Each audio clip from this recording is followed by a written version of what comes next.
The M13 crew is also learning that winning on Wall Street is harder than it looks.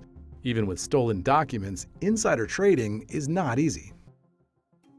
These are hardened Russian hackers. They're very smart, brilliant even in their field, but they just don't have any experience in finance. Even when they had inside information, they weren't 100% accurate or correct in their trading. They didn't get it right 100% of the time.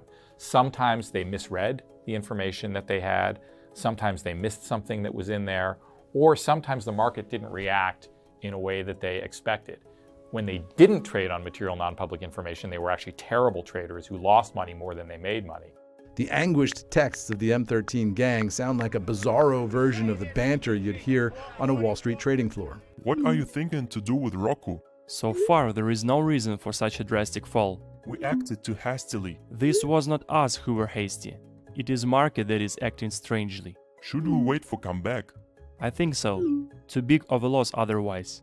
Let's see what's going to be happening today. The market situation is complicated. Whatever should be going up, going down, and vice versa.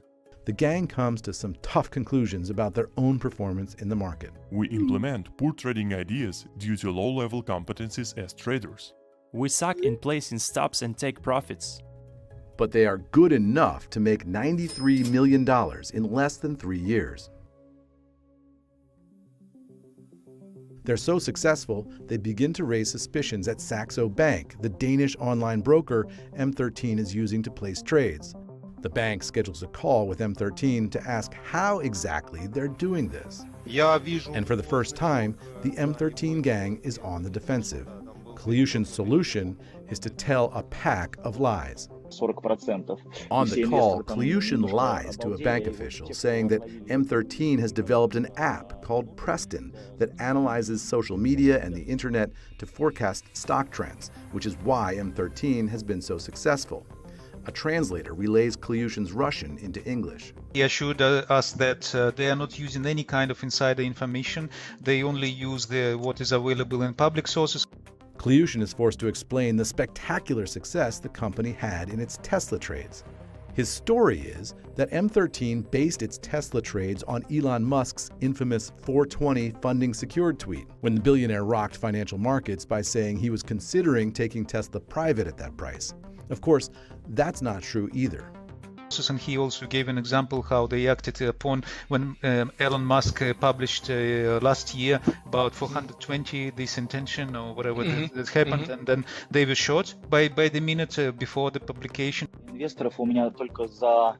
is Klyushin's actual voice on the call. It's another lie. Klyushin says M13 doesn't have any outside investors. But of course it does. He's been texting the investors' pictures to his M13 team. And then Klyushin makes things worse for M13 when he offers to share a copy of the Preston app with Saxo Bank. On the call, his employees panic, knowing the app isn't ready. They stall frantically. A spokesperson for Saxo Bank told CNBC that the bank can't comment on former client relationships. But the spokesperson said that whenever our control systems detect potentially suspicious trading behavior, we report to the relevant authorities on our own initiative. Klyushin and his M13 co-conspirators have no way to know it. But in Washington, BJ Kang and his team at the FBI are getting closer and closer to unraveling their scheme.